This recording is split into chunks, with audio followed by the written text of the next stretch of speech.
مو قبول کړی. دا وخت زه د پښتو نوموړی هنرمند او یو ډېر لوی نوم چې څه د تعارف محتاج نه دی هغې سره دلته ناست یم. راځئ چې خبرې ورسره وکړو. نازیه اقبال بیبي لندن ته په خیر راغلی. مننه جی مننه.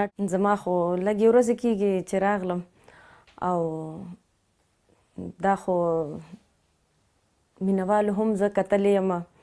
ما خپله هره خبره شیر کړې د مینوالو سره چې ما څومره تکلیفونه تیر کړل او بېشکه چې الله ډېر لوی بادشاه دی نو وایي چې سختې پسې راحته وي. او په پاکستان کې وجه دا وه چې ړومبی خو زما خاوند چې کوم دی هغه جاوید فضا هغه دی افغان او هر میاشت به هغه تلو. داسې ډېر افغانان دي چې هر میاشت ځي په زرګاو افغانان دي ځي تورخم ته او هلته کې هغه سټمپ هغه ټاپه لګوي په پاسپورټ باندې هر میاشت تلل او راتلل. نو ډېره زیاته مسله وه زما خاوند ته. دغه هم نور هم داسې ډېرې مسلې وي. نو پاکستان زما خاوند ته نیشنلټي نه ورکوله بل هلته داسې سیفټي نه وه. نو یو فنکار ته هم هلته کې امنیت نشته په پاکستان کې. نو هر فنکار دا غواړي چې زه د سیف یم زه د بېډاره ژوند تیر کړم بې یرې ژوند دې تیر کړم.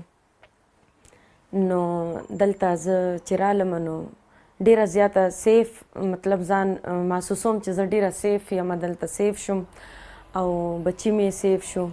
پاکستان کې مې ماشومانو سکول سبق هم نشو ویلی.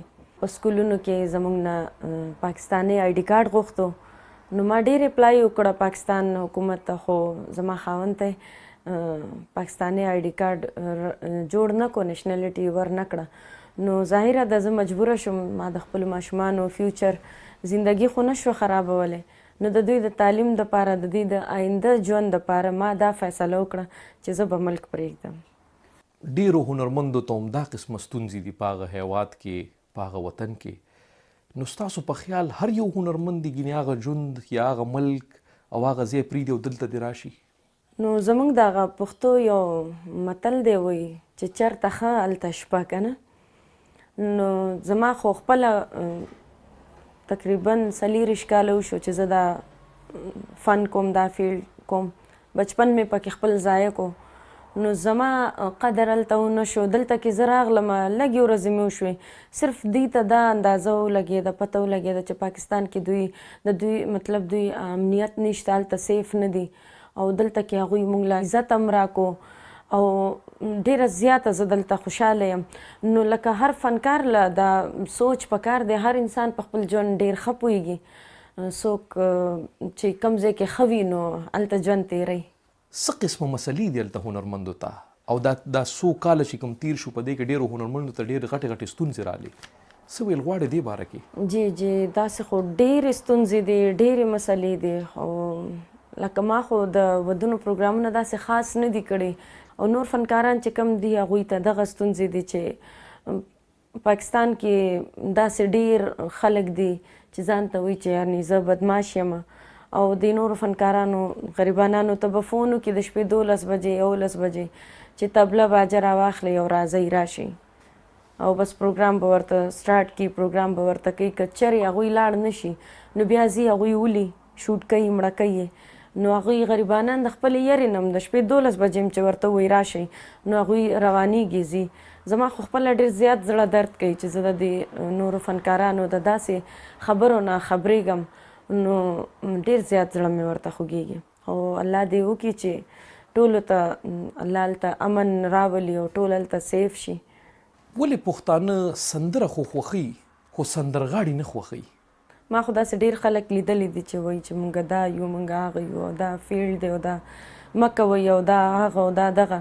او بیا مې کتلی دي چې په ټي وي باندې یا چېرته ګانه زمونږ هغې پلی کړې ده نو هغې ورته پاسېدلي ډانس یې ورته کړی یا تڼ یې ورته کړی. نو نه پوهېږم دا د هر سړي خپل سوچ دی. نو لږ زه وایم چې سوچ پکار وي ځکه چې افغانان ورته هنرمند وایي او زمونږ بعضې خلک چې دی نو زما په خوله نه راځي داسې لفظ استعمالوي هنرمند ته چې لکه مونږ هغه لفظ ذهن ته هم راولو نو زړه مو درد وکړي چې وګوره دا زمونږ خلک داسې لفظونه استعمالوي. که هغه اکټر وي، که هغه سنګینګ کوي، فنکار وي، هنرمند وي، که هغه خو هغوی ورته هماغه یو لفظ استعمالوي. د افسوس خبره ده ډېره زیاته چې موږ په داسې معاشره کې پیدا یو. او زما خو خپله ژبه پښتو ډېره خوښه ده. پاکستان مې ډېر زیات خوښ دی، خو خفه صرف په دې یم چې هلته امن نشته، امنیت نشته فنکارانو ته. تاسو وختي یو شیز ته اشاره وکړه چې بچی مې سکول کې ولته او د سکول په داخلو کې به د شناختي کارت ضرورت و او دا نورې مسلې هم ورته وې.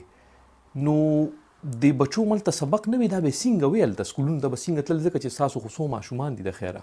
سټارټ کې خو زما د خاوند دوستان وو، هغوی په خپل آی ډي کارت باندې د دوی اډمیشن کړی و.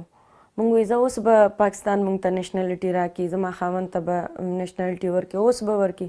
خو چې و نه شوه، 14 کاله پکې تېر شو، نو زه مجبوره شوم د ملک په پرېښودو باندې، ما سره بله لار نه وه. نو تاسو د خاوند دپاره، ځکه چې یو ښځه او خاوند واده وکړي، که هغه دواړه د بیلو بیلو هیوادونو نه خلک نیشنلټۍ ته اپلای وکړي کاغذونو دپاره، تاسو اپلای کړي و؟ حکومت ته خواست کړي؟ بار مو اپلای کړی.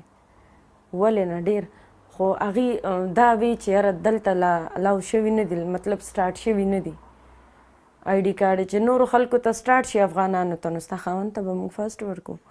دته به نو لکه زه دا وایم چې لکه ما 24 کاله د خپلې ژبې، د خپل وطن، د خپلې خاورې خدمت وکړو، نو د یو فنکار خو دومره یو اهمیت په کار وي که نه، چې یو فنکار ته دومره بنده حکومت امنیت ورکړي، سیفټي ورکړي چې هغه سیف وي، هغه د خطرې نه بهر ژوند تیر کړي هلته. اوس زما خاوند جاوید فضا هره میاشت به تلو تورخم ته، نو دومره څوک کولی شي؟ میاشت خو د سترګو په رپ کې تیریږي. بنده د خپل کور مسلې حل کړي، ریکارډینګ له لاړ شي، ماشومان دي، دوی له ټایم ورکړي که نه، هره میاشت تورخم ته ځه او راځه، ډېر زیات تکلیف وي. وختي تاسو په خبرو کې وویل چې لږه موده مو شوه چې راغلي یو دلته، نو د دې ځای کاغذونه هم درته اوس میلو شو. څومره وخت شو چې دا کاغذونه درته میلو شو؟ په 2.5 کالو کې زما خاوند ته کاغذونه میلو شو، او په 2.5 کاله کې زه رامغلم. ډېر عزت په ډېر لږ وخت کې دوی موږ ته راکړو، نه موږ پیژني نه موږ پیژنو، خو صرف موږ ورته وایو چې موږ مطلب دا فن کوو، زه هنرمند یم، هلته ما ته امنیت نشته. په دې لفظ باندې دلته کې د انسان قدر دی. ما خو دلته دا خبره مطلب نوٹ مې کړه، مې کته چې دلته د انسان ډېر زیات قدر دی، هلته نشته. انسان خو پرېږده، دلته مې دا وکتل چې د ځناور هم ډېر قدر دی. د انګریزان د پیشوګان او دونه په مینه ساتلي، زه ګورم زه یې وګوره، زموږ په ملک کې د انسانانو قدر نشته، دلته د ځناور هم قدر دی. نو پاکستان کې هر څه ما ایوارډونه اخیستي دي، ما قومي ملي ترانې ما ویلې دي په اردو کې، په پښتو کې، خو وجه صرف دغه وه چې زما خاوند ته یې نیشنلټي ورنه کړه. په دې زه د خپلو مشرانو نه ډېره سخته ګیلمنه یم، ډېره ګیله مې ترې کېږي او ګیله مې ترې ده، ځکه چې زما د خاوند تقریبا په پاکستان کې 15 کاله وشو. 15 کال زموږ د واده شروع دی، او زما خاوند ډېر ورکوټی و چې مور د افغانستان نه په غېږ کې راوړی پاکستان ته، او پاکستان کې د 15 کالو نه اوسېدل. نو 15 کال خو ما سره روان دی، او داسې نور دا کلونه دوی داسې تیر کړل، ورکوټی په پاکستان کې رالوی شو، خو پاکستان هیڅ دوی ته نیشنلټي ورنه کړه. نو زه دا ګیله کوم، زه یم خیر دی، نور خلک خو صحیح ده، زه هغوی ته به خپل یو رول، خپل چې کم د دوی مطلب کم پراسز و، په هغې باندې به دوی هغه هر څه کړو. زه خو د دغه ملک یوه حصه ومه، زما خو خپل وطن، خپل ملک ډېر زیات خوښ دی او خوښ مې و. نو ما نه غوښتل چې زه خپل وطن، خپل ملک پرېږدم او لاړه شم. نو بنده چې مجبوره شي نو یو قدم اوچتوي. نو زه په دې خبره مجبوره شوم او دلته راغلم. د هنري زده کړې د کوم ځای نه وکړې او دا شروعات د کوم ځای نه وکړل؟ الله دې زما پلار وبخي، اقبال علي، ما سره اقبال نوم زما د پلار دی، او الله دې وبخي، ما سره ډېر محنت کړی دی. زما والد صاحب چې و هغوی طبله نواز و، طبله به یې غږوله، نو زه ډېره وړه وم د 5-6 کالو چې زه به ځان سره بوتلم. هغه چې به کوم هنرمندانو ته سندرې زده کولې نو ما به ورته کتل. زما مازغه ډېر تیز و او ډېره هوښیاره وم او زموږ پښتو کې ورته وایي چې دا ډېر چالاک ماشوم دی، ډېره چالاک وم. نو زه به د خپل ابو سره تلم او هغه چې به هغه کم هنرمندانو ته کمې سندرې ښوولې نو زه به چې کور ته رالم هغه به ما ځان سره وي لګیا به وم چې څنګه سندره څومره به مشکله هغه هغوی ته هغه زده کړې وه نو هغه به ما په کور کې ځان سره ګنګنوله، ما به ځان سره وي. نو پلار به مې بیا ډېر سخت په دې خبره خفه و چې محنت به یې وکړو هغه هنرمندې سره د هغې به واده وشو، زما د پلار محنت به ټول ضایع شو. داسې ډېرو هنرمندو ته دا سندرې وښودلې، زده کړه به یې ورته وکړه، هغوی به ښه پوه شوې په سندرو نو بس د هغې به واده وشو. پلار به مې بیا ډېر پریشان و، وی به یې چې یاره زه دومره خواري وکړم او هغه بیا ضایع شي. او مین خبره دا چې زما د مور پلار ډېره زیاته ډېره غریبي هم وه نو خبرې به سپینې کوم پښتنو خبره. نو زما د پلار زیړی و، الله دې وبخي، او زما ترونو به هغه وخت کې ډېرې ښه پیسې ګټلې، ډېر ښه کاروبارونه وو. نور خویندرونه مې ډېر زیات واړه او زه د ټولو نه مشره نو زه به په خبره پوهېدم او بل پلار سره به تلم نو سندرې مندرې به مې ځان سره کور کې وې. نو پلار مې بیا په کټ پرېوتو، هغه زیړی د هغه ډېر زیات شو. نو ما او زما مور به مې بیا تلو دې پورې چې لکه مونږ به هغه له سبزي ماسته دا به مونږ د دوکاندار نه په قرضو راغستل.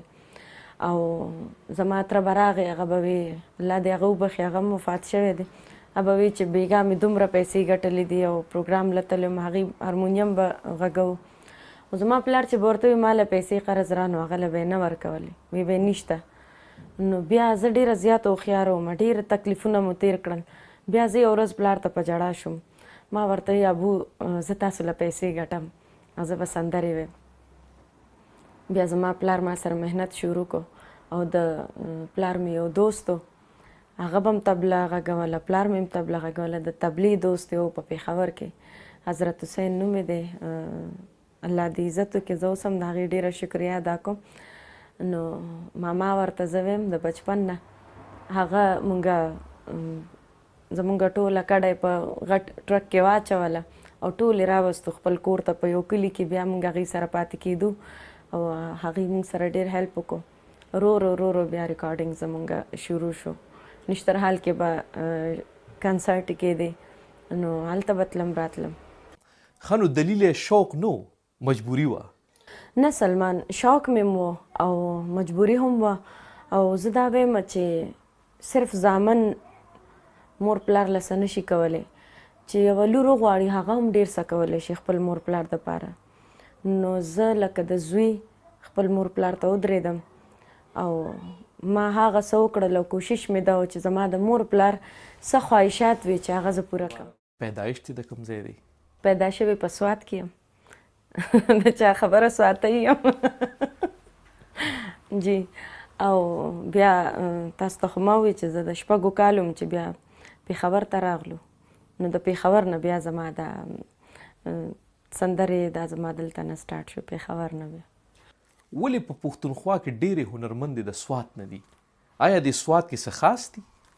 دا خو محنته پورې خبره ده، هغه که د هرې نړۍ وي که د هر ځای وي. او پېښور کې خو خبره دا وه زیاتر چې هلته به هغه کیسټې به جوړېدې، مخکې خو به هغه د ټیپونو سیسټم و، کیسټ به دې پکې کېښود او پلی به دې کړه. بیا سیډیانو دور شو، اوس د یو اس بي او موبایلونه یوټیوب او اوس دغه خبرې دي. نو لکه ډېرو فنکارانو به زور د دې دپاره پېښور ته کوو راتلل به چې پېښور کې به دغه د کیسټو دکانونه او سټوډیو به پېښور کې و، نو هلته به ریکارډینګز کېدل او دې دپاره.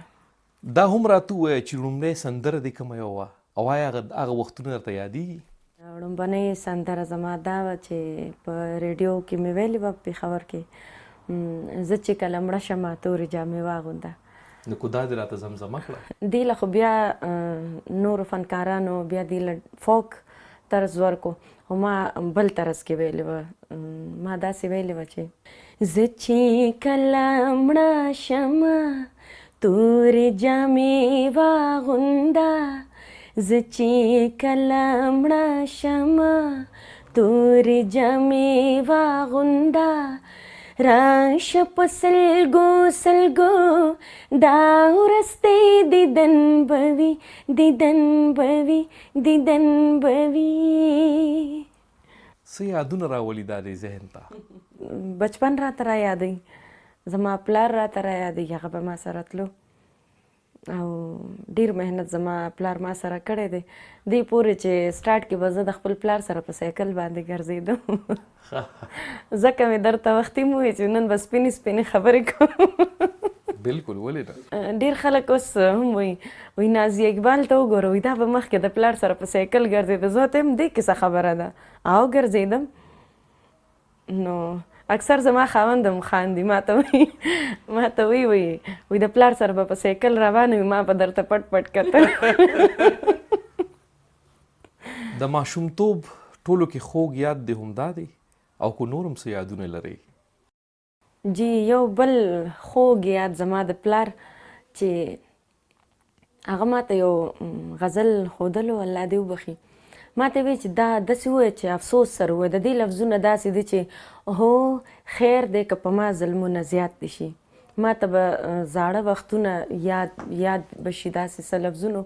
نو هغه زه به یې وهلم ډېره زیاته، په بانسري به یې غږوله، په هغې به یې وهلم، د بجلۍ تار به یې تاو کړی و، په هغې به یې وهلم. دا د اوبو پیپ چې دی دا به یې دومره کټ کړی و، ځان سره به یې نو زما مور په ژړا شوه، وایي دا ته ولې ظلم کوې؟ لکه پلار زه ووالم ډېره. ما په مطلب چې جړل مې نه، نو داسې مې هغه نه شو ویلی. هغې طرز داسې و چې هو خیر دی که په ما ظلمونه زیات شي. زما ابو به ما ته وایي ته داسې وایه چې هو، ما به وایي هو په دې زه ووالم. هغه مقصد دا و چې دا زه ووایم، په ژړا کې زه په دې باندې دا ووایم. نو چې کله یې زه ووالم او بیا په ژړا کړم، ما ته وایي اوس ووایه. زما مور ورته ویې مه کوه اقبال، وایي ته ظلم کې. ده ورته ویې ابو مې چې دا ظلم به زه یو ورځ تا ته ښیم. او نو په ژړا کې چې هغه هو په ما باندې ووایي، نو خو ظاهره د ما ژړل نو ډېر نرم ما وی چې هو. نو ما ته وی داسې درته ویم چې ووایه. نو په دې طریقه باندې اوس تاسو به اورېدلي اکثر زما چې کوم داسې د خفګان غزل وي، نو هغې کې اکثر زه سلګۍ هم ووهم، وجاړم پکې، اواز د خفګان جوړ کړم، د خوشحالۍ سندره وي، اواز د خوشحالۍ. نو لکه هغه لمحې زه ډېرې زیاتې مس کوم او ډېر یادوم. په ژوند کې زه وایم چې هغه زما خواږه یادونه دي. او نن چې زه څه یم، نو د الله او زما د پلار په وجه باندې. تاسو وختي وی چې 25 کاله د هنر د سفر وشو او ډېرې زده کړې مو کړي دي. دا خو ډېر اوږد سفر دی. دې سفر کې ملګري هم پکاري. د دې ملګري ضرورت درته کوم ځای کې محسوس شو؟ ضرورت خو نه و، خو وشو. څه وایي بره نه سټوډیو ته تللي وم ریکارډینګ له. فارسي البم مې جوړو او پېښور کې په صدر کې سټوډیو کې زموږ ریکارډینګ و. او جاوید فضا زما خاوند، دی په طبله باندې و، طبله یې غږوله. او ما نکریزې زما ډېرې زیاتې خوښې ده، ګوتو نه نکریزې تاو کړم، نو ما به نکریزې ډېرې زیاتې لګولې. موږ ناستو، خاوند د مې جاوید فضا دی راته وایي چې نکریزې دې ډېره ښایسته لګولې دي. ما یې مننه. په دغه ورځ باندې ما ببل خوړو، نو ټول ما نه ډېر لرې ناستو، نو ټولو لاس ونیولو چې راوغورځوه راته. نو ټولو ته ما ور وغورځولو او جاوید فضا ته ما په لاس کې بس دا یو هغې که نه کنیکشن وي. او زه دا ویم چې بس زما کوشش هم دا و چې زه هنرمند سره واده وکړم چې زما فن په ما باندې ختم نه کړي، بند نه کړي. ځکه چې زما د پلار هغه خبرې زما په ذهن کې وي چې هرې جنۍ سره زه خواري وکړم، تکلیف وکړم، هغې بیا واده شي، دا فن ختم شي. او زما د پلار وینا ما ته دا وه چې بچیه زما نوم به نه ختمې، او که واده کې هم یا به ژوندی یم یا به نه یم، خو د فنکار سره به واده کې، هنرمند سره به کې چې تا د فن نه مننه نه کړي. نو جاوید فضا ډېر ښه انسان دی او ډېر ښایسته وخت زمونږ تیر شو او ډېر په مینه مونږ واده کړی دی. د ژوند ملګري څنګه چې د غوښتو چې د هنر په برخه کې د سره ډېر مرسته وکړي او ډېر زیات د سره پکې خواري وکړي، نو همغسې دا ستا دا ملګری ثابت شو هغه رنګې که نه؟ زما په معیار بالکل پوره دی او بالکل هم هغه شان دی څنګه چې ما غوښته چې زما د ژوند ملګری دې داسې وي، نو هم هغه شان دی. زما افغانان ډېر زیات خوښ دي او شروع نه د پلار په کور کې چې وم او خواهش مې دا و چې زه به د افغان سره واده کوم، او بل دا خبره هم رښتیا ده چې زما د زړه نه، زمونږ پښتو کې وایي ورسره مینه شوې وه، نو د زړه نه مې ورسره مینه شوې وه او الله دې وکړي چې ټول عمر همدغه شان زمونږ مینه قایمه او دایمه وي. سفرونه خو به د ډېرو هیوادونو ته کړي، افغانستان ته به دې هم ډېر کړي، څه احساسات لرې؟ دا غځې مینوال در څومره قدر درکوي؟ د افغانستان مینوال ما ته ډېر قدر راکوي، ډېر عزت یې راکړی دی چې کله یم غوښتی یم نو ټولو دا لفظونه ما ته کړي دي چې ته زموږ د پوره افغانستان انګورې، ته زموږ د افغانستان ورندارې. نو لکه دا لقب هغوی ما ته راکړی او زه په دې خبره فخر کوم او ډېره خوشحاله یم د افغانانو نه چې هغوی ما ته دومره عزت راکو او هغوی زه قبوله کړم چې دا زموږ د افغانستان ورندار ده او انګور ده. نو خوشحاله یم ډېره د افغانانو نه. تا اوس ووایې چې افغان یا افغان ولس درته د انګور په نظر ګوري، نور کوم کوم هیوادونه یا نورو کومو ژبو والا یا مینوال سره مینه کوي زیاتر؟ زموږ پښتنو ما ته ډېر عزت راکړی دی. زه چې نن څه یم نو زموږ د پښتنو او افغانانو د دوی په دې مینه باندې یم. فنکار سره چې عوام مینوال مینه ونه کړي او هغوی هغه سپورټ نه کړي نو فنکار زه یم چې هیڅ هم نه دی. زه چې نن څه یم نو زما د پلار محنت او زما د مور دعا او زموږ د عوام پښتانه افغانان د دوی مینه چې دوی زه سپورټ کړم، دوی زه بار بار واورېدم. زما شین اسمان زرې زرې سندره ډېره زیاته مینوالو خوښه کړې وه او د هغې نه بعد بیا زما ډېر زیات ریکارډینګز شروع شو او ډېر مینوال. که همدغه سندر راته زمزمه کړي. شین اسمان زرې زرې د سرو زرو تنابونه، سپوږمۍ د بام په سر په یار وایه سلامونه. شین اسمان زرې زرې د سرو زرو تنابونه، سپوږمۍ د بام په سر په یار وایه سلامونه، سپوږمۍ د بام په سر په یار وایه سلامونه. نور د کومو کومو ژبو کې سندرې ویلې دي؟ فارسی سندرې مې ډېرې ویلې دي او اوس چې مطلب زموږ خو پېښور کې پښتو سندرې مطلب دا ساده پښتو چې زموږ کمه ده دا ډېرې کمې شوې او زما خو به هر 2 ورځې بعد 3 ورځې بعد د وزیروال زبان کې پوره البم به زما ریکارډ کېدو او وزیروال کم قوم چې دی دی هم زما ډېر زیات عزت کوي او ډېر عزت او ډېره مینه یې ما ته راکړې ده او د دې زبان کې ما ډېرې ښې ښې سندرې هم ویلې دي. هغه یو استایي به زه تاسو ته زمزمه کړم.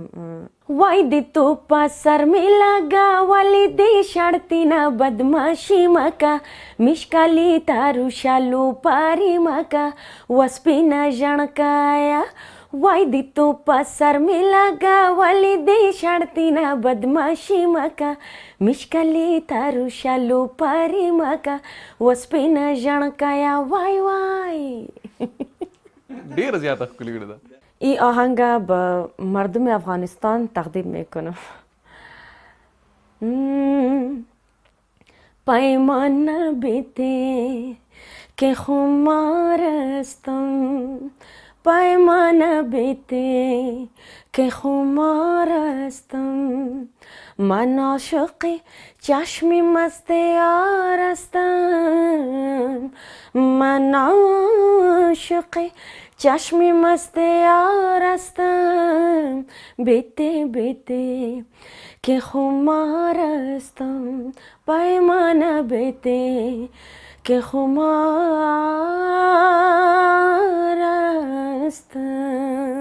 په سندرو کې د معیاري شعر انتخاب څومره مهمه دی؟